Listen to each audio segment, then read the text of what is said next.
Hello guys and good morning. I'm back. Alfonso here. And so isa na namang episode ng ating pagbiyahe kay Lalamove at kay Transportify. So ngayon time check, tanghali na ako 10:45. So half day lang tayo ngayon. Let's see kung magkano natin yan, ang ating kitain sa ating negosyo na to. Okay, so wala pa akong booking. Ayan, si Tanji. Tanji. Mga kapitbahay na. Okay, so balikan ko kayo. Ay, wala pa tayong booking eh. Papagas muna din ako. Full tank muna tayo para masukat natin kung magkano talaga konsumo natin sa biyahe na to. Okay. Okay, so nagpagas muna tayo dito sa Sea Oil. Nagpa-full tank muna ako. Until now, time check 11:04. Wala pa akong booking eh. Sayang, kanina meron sa Transportify. Patansa. Eh, naunahan tayo. May mga nag-aabang din. Pero sige, hintay-hintay lang muna. Ito naman ito pa naman tayo sa area. A few moments later. So okay guys, nakakuha na tayo ng first booking natin. Yes! From Imus to Dasma, I think. Dasma ata to. Saan? Okay, sa Dasma. So tawagan muna natin yun. Natin sa pickup. Okay, our first booking. Okay, so na-confirm na natin ang order ni ma'am. At kanina kasi hindi ko makakontak yung pickup. So kinontak ko is yung nag-book, which is si ma'am. Then asawa pala niya yung sa pickup location natin. So pickup location na way, nasa 4 kilometers lang naman dito sa amin. So malapit-lapit lang naman to. Okay, makarating tayo din ng mga siguro mga 10 minutes nga lang. Okay, let's go.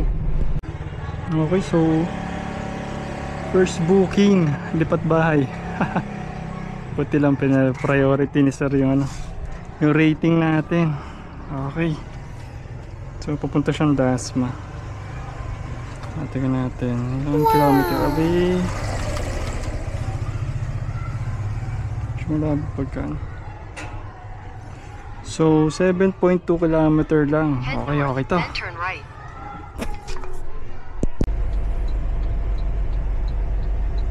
Okay, so tapos na natin ang first booking natin. Na drop off ko na. Ayan, so hapong-hapo ako. Yan lang mahirap pagka nagda-drive ka tapos ikaw din na magdidiskarga.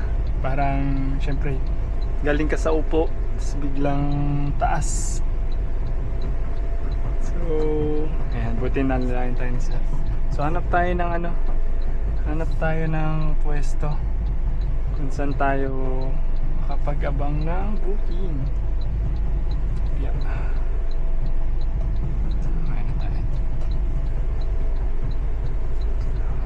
Tayo ng yun. Okay, nalayan tayo ni sir sa pagbaking.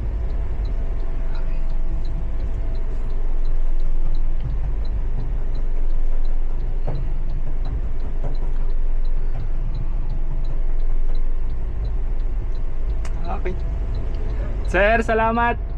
Next time ulit. So wait na ng mga customer natin.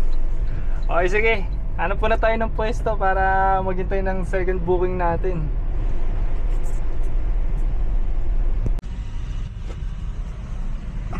Okay, may nakuha na rin tayong booking.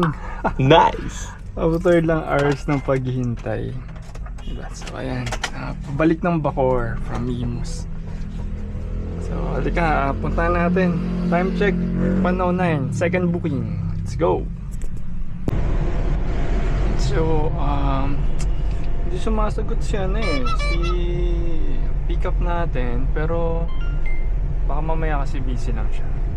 Check ko naman, din naman niya kinakancel. So subukan natin puntahan. So hopefully ano naman to, mag-go si Sir. Okay. The second booking, mga gulong ang ano natin, pick up natin. So papuntang Bacoor lang din. Okay.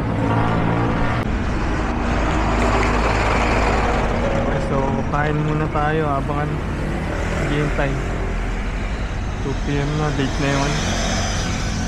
Late na ang kain. So lechon pare.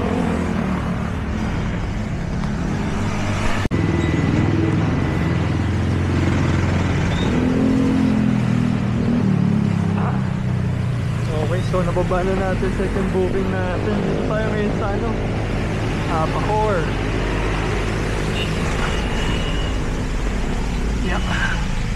So hintay muna tayo ng ano, third booking. Hanap tayo ng lugar kung saan ano, pwede tayo makapaghintay. Nanganin dito na, sa gitna tayo ng kalsada. Okay. Hintay tayo ng third booking natin.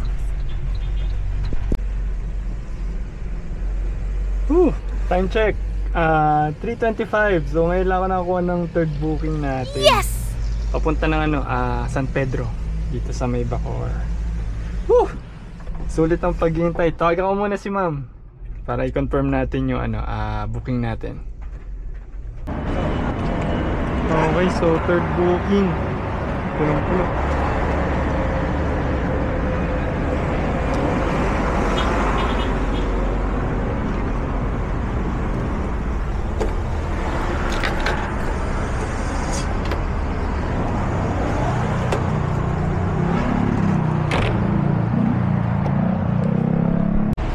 Pangatlong drop-off. Kailangan kong pumasok kasi pinasok ko na sa loob yung okay, tsura ko lang.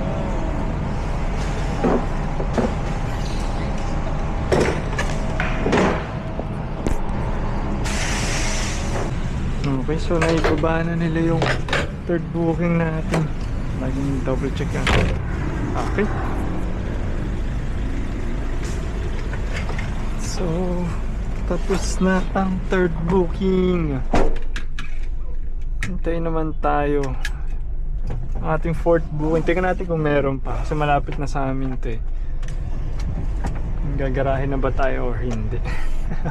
So time check 6:30. Hintay-hintay tayo ng konti. Sana meron tayong makuha na ano. Paano hinabang ako kay Padasma silang pabulihan at kay may pinapasuyo ang ating kaibigan sa atin. So, tingnan natin. One eternity later. Okay, so hello guys. Ayan. So, ito yung kakaduktong na video natin. So, nakikita nyo, umaga na siya dito sa amin. Kagabi. Tapos booking natin sa San Pedro. Hindi na ako kumuha kasi may asikasuhin kami sa Bulian. So ayan, 3 bookings lang tayo kahapon. So ito yung total na kinita natin for the half day. Half day lang kasi natapos naman tayo sa San Pedro mga 6:30. Tama ba pagkaka-time check ko? Kasi nakauwi na ako kahapon ano na eh, 12:18 na ng ano, madaling araw. So hindi na ako nakapag-record. So ito, tingnan na lang natin. So 1601 ang kinita na sa pre-book plus 150 na tip. And so kumain tayo ng 150 din. Car maintenance 200. Then gas. Sa gas compute ko ano eh, nasa 500 I think. Malapit lang naman yung ikutan natin. Tsaka parang 2 bar lang nabawas sa gas natin. So ayan. So may malinis tayong 901 sa half day natin.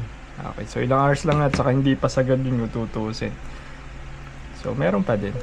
So yun lang. And sana may matutunan kayo at sana na-experience nyo yung paano bumiyahe kay Lalamove. Diba? Okay, so don't forget to like and subscribe and hit the notification bell para sa susunod nating vlog. Okay. Thank you guys and see ya!